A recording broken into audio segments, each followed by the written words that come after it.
Hello, college nannies and sitters.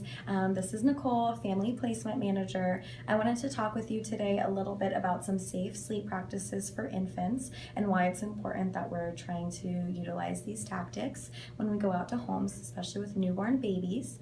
We want to make sure that you're providing the best care possible to our families. So to start off talking about safe sleep, one thing that's really important to mention is SIDS, the reason why we have safe sleep and all these different practices. It's sudden infant death syndrome, and it's one of the leading causes of death in infants in Texas. So it's basically the diagnosis given for the sudden death of an infant 1 month to 1 year of age, and it remains unexplained even after a complete investigation, an autopsy, medical examiner's report, and a review of the family history as well. It's a recognized medical disorder.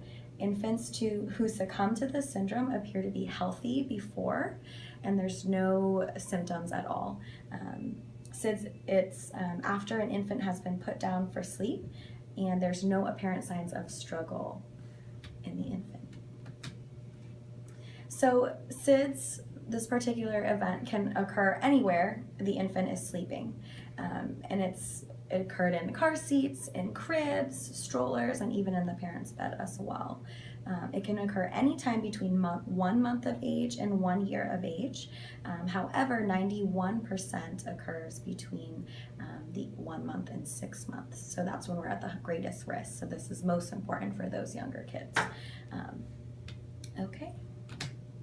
And so here are some tips that we would recommend for y'all to just implement when you're out in a home to prevent this from occurring. So making sure that you're putting babies to sleep alone, that they're not sharing the bed with anybody or older siblings. Unless a parent specifically asks that you do this, we would recommend that you stay away from this. Always place babies to sleep on their backs. If they're under a year, they should have no blankets, no bumper pads, no stuffed animals, unless a parent specifically asks that you leave those things in the bed with the baby. If a baby can roll over, it's okay to have the baby sleep on their stomach. If the baby cannot roll over, then we want to be placing them on their back. You don't have to keep turning them over if they can. Try not to allow a baby to fall asleep in a bouncer chair or a car seat, as that can sometimes manipulate their trachea so that they can't breathe as well. So just try to move them to a more flat surface if you can. Again, if the parent specifically asks you to do one of these things, we do try to make you follow what they say, obviously. So this is what it really should look like when you're putting a baby into a crib. So this is a baby, it's in a little onesie, and it's in a crib with a very tight fitting sheet, and there's nothing in the crib with the baby.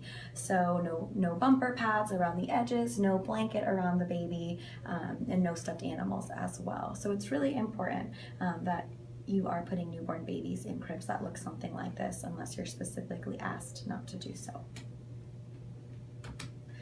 Another important thing that we like to talk about when we're talking about infant care is shaken baby syndrome, and this is the term used to describe a brain injury in young children under 3 years of age that's resulted from vigorous shaking of an infant by the arms, the legs, or shoulders. And this motion often results in bleeding inside the brain and the head, and it can cause brain damage, blindness, cerebral palsy, hearing loss, spinal cord injuries, seizures, learning disabilities, and sometimes even death. Presenting symptoms, so if you notice any of these symptoms, obviously call 911 immediately. Can be vomiting, lethargy, drowsiness, respiratory difficulties, coma, or death. It's usually reported that the infant stopped breathing, went to sleep and could not be aroused, was dropped, or rolled off something. So sometimes shaken baby syndrome can be confused with SIDS, but it should not be confused with SIDS. All right, guys, that's the end of our presentation. Thank you so much for watching this video. We hope it is helpful. And of course, if you have any questions, feel free to give the office a call. We're always here as a resource for y'all. I did use the Department of Family and Protective Services website as a resource for this video, as they do lots of studies on this sort of stuff, and they have lots of prevention tactics. It's a great resource for y'all as well. Thanks so much.